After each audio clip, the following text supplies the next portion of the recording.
విశ్వాస గృహములో నన్ను చేర్చితివి.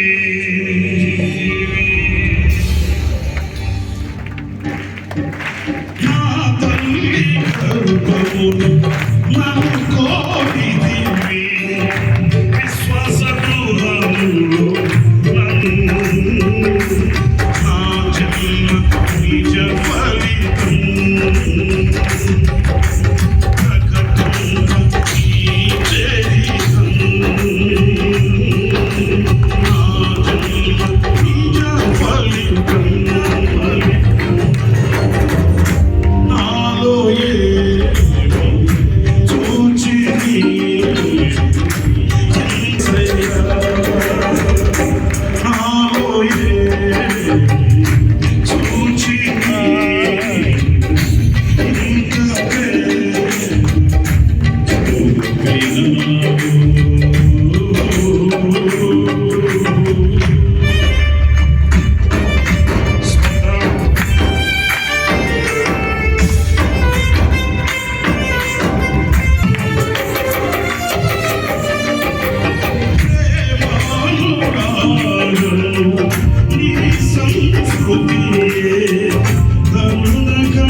చేతుల్లో బాణముల వలె శక్తివంతుడైన ప్రభు ఈ చేతిలో శక్తి కలిగిన ప్రార్థనగా మీరు వాడుకోండి.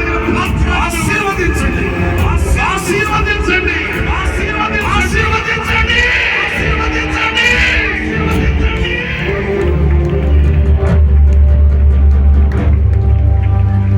ఇది మొదలుకొని ఈ సంవత్సరం అంతా కూడా ఒక్కొక్క దినాన్ని దయాకిరీటముగా ధరింపచేస్తారు.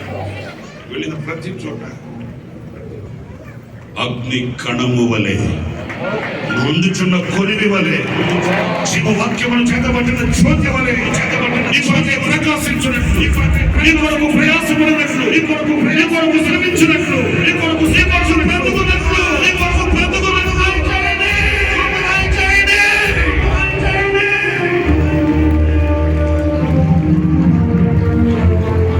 శక్తి కలిగిన పాత్రగా మీరు వాడుకోండి. మహిమ, ఘనత, ప్రభావములు మీరు పొందుతారు.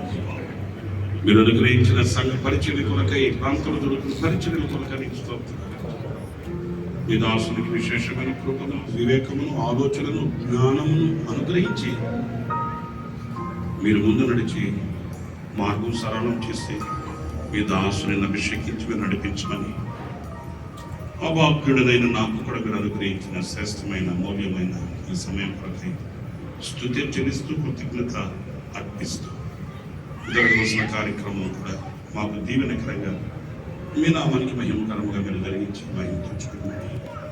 యేసు ప్రశస్త నామంలో ప్రార్థన చేసి వేడుకుంటున్నాను తండ్రి.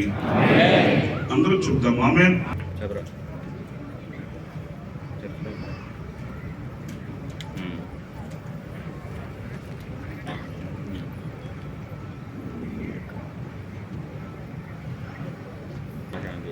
స్టేజ్ ఎదురుగా ఉన్న గుమ్మం డోర్ క్లోజ్ చేయండి కరెక్ట్గా. కలిసి శుభములు అంటే నేను వ్యక్తిగతంగా చేతులు కలపడం కాదు, కానీ ఇలా సేవకులు ప్రార్థించేటప్పుడు వారు నేను కూడా క్లుప్తంగా కట్టే, కొట్టే, తెచ్చే క్లుప్తంగా కొన్ని మాటలు. అయితే నా మనసులో ఉన్న అభిప్రాయం ఏమిటంటే, ఈ వర్తమానం నాకు మాత్రమే అని కాకుండా, ఈ వర్తమానం చెప్తున్నంతసేపు నన్ను